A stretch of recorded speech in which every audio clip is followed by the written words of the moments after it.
Eh, jadi selamat ulang tahun yang ke-72 dan saya memberikan apresiasi kepada Pelni karena banyak sekali hal-hal yang dilakukan khususnya berkaitan dengan konektivitas laut di Indonesia bagian timur. Karena memang kita tahu nggak gampang untuk melakukan kegiatan konektivitas laut. Satu, kapalnya banyak, yang kedua tempatnya jauh dan tidak terlihat, dan tuntutan masyarakat atau keinginan masyarakat untuk dilayani makin tinggi.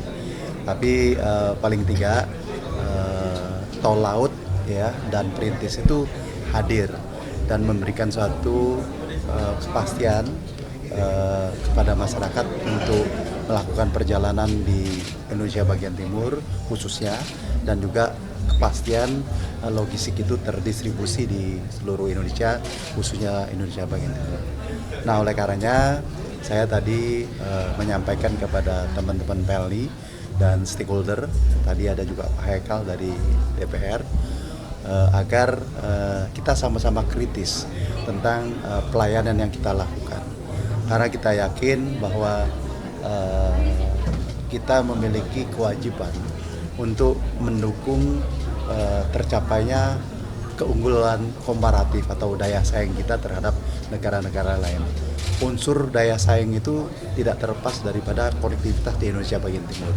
Kalau kita tidak maksimal, maka ada kekuatan mendorong ke bawah. Ya. Jadi dengan self correction itu kita bisa lakukan. Dua hal yang saya minta teman-teman kita lakukan koreksi. Satu itu berkaitan dengan SDM, karena SDM itu dengan SDM yang cerdas maka kita bisa menyelesaikan banyak. Sebaliknya pada SDM tidak maksimal maka justru itu menjadi satu kelemahan bagi kita. Yang kedua adalah energi bahan bakar. Energi ke depan makin harus kita efisienkan, dan karena cost CO gas daripada kapal atau Pelni itu cukup tinggi, jadi kita harus kritis terhadap upaya-upaya efisiensi. Nah, saya sampaikan dari sini setiap kali ketemu saya sampaikan SDM dan energi. Lalu Pelni kami mendukung, semoga itu dapat dilaksanakan. Terima kasih. Ada penambahan PMN penambahan PMN untuk Domain dari PMN adalah Komisi 5 ya, dan BUMN. Tapi saya tadi mendengar bahwa ada PMN 3 triliun. 1,5 triliun uang muka 3 unit kapal. Oh, 1,5 triliun ya. Saya mendengar karena itu domainnya Komisi 6 dan juga BUMN. Ya. Nggak usah ke depan, sekarang aja sudah mulai loh yang masuk ya. Di antaranya dia punya kapal PDC akan kita tugaskan di sana gitu ya.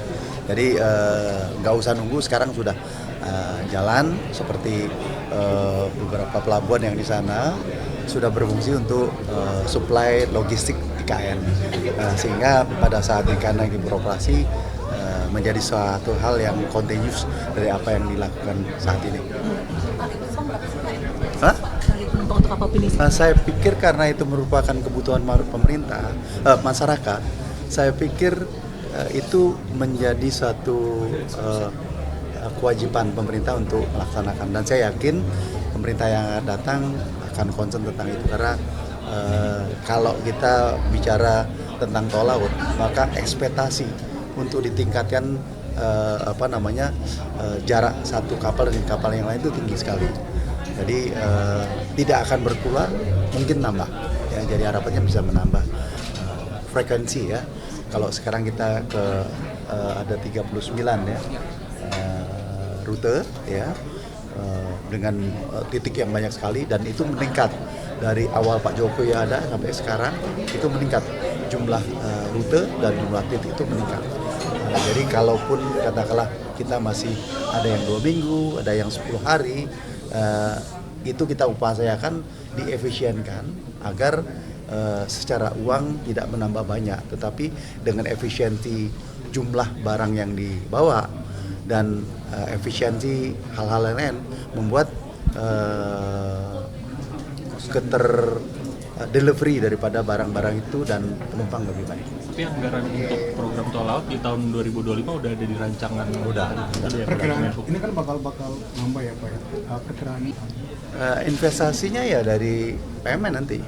dari Ya, kalau untuk PLN karena ini korporasi ya, domainnya daripada BUMN dan Komisi 6, jadi dari situ investasi. perkiraan yang dibutuhkan berapa Pak Menteri? Nggak tahu. Secara nasional. Hmm. Kalau kita sendiri ini dengan kebutuhan dengan kapal tol laut ya, kapal tol laut yang kita miliki saat ini 6 dan itu masih bisa mengakomodir dari kebutuhan masyarakat saat ini, jadi belum ada rencana penambahan untuk ke depan. Ya, oke. Kalau nanya soal status bandara IKN udah nggak jadi VVIP ya Pak? Jadi gini, memang dalam deket-deket diskusi dengan Pak Presiden ada wacana bahwa kita itu memikirkan bahwa ini digunakan tidak hanya untuk VIP dan VVIP. Supaya apa? Supaya satu, distribusi pergerakan itu lebih merata. Yang kedua juga secara ekonomis maksimalisasi daripada utilisasi daripada bandara itu lebih maksimal. Nah, untuk itu kita tentu akan mereview perpres yang sudah ada. Karena perpres yang ada sekarang ini lebih VIP. Satu hal yang baik menurut saya kalau bandara itu lebih maksimal jumlah pergerakannya. Dan untuk menambah jumlah pergerakan itu tidak terbatas untuk kepentingan VIP. Berarti Ya. bakal, Apa? Air Agustus. Pak, berarti bakal dikomersialisasikan dengan status bandara internasional. Bukan komersialisasi, ya, memberikan kesempatan bagi tidak hanya VIP atau pemerintah, tetapi masyarakat juga menggunakannya. Nanti ada bedanya dengan bandara Balikpapan dan Samarinda nggak? Yang beda dia 3.000, ya. Kalau yang lain kan sama Balikpapan itu 2.400, ya. Samarinda 2.000. Jadi itu jadi signifikan. Jadi bahkan internasional itu koneksinya di IKN. Jadi kalau 3.000 itu kan bisa travel 7. Jadi distance dari IKN sampai ke Eropa bisa langsung. Kalau yang ada di Balikpapan 2.400 itu terbangnya bisa paling banter 6 sampai 8 jam. Jadi kalau ini bisa belasan jam. Ya, jadi itu potensial dan yang kita bangun adalah 3.000. Tapi segmentasi penggunanya sama Pak berarti ya? Bisa jadi lain ya kalau itu internasional ya. Jadi karena potensi ini udah 3.000 useless ya kalau kita tidak maksimalkan untuk konektivitas yang lebih besar.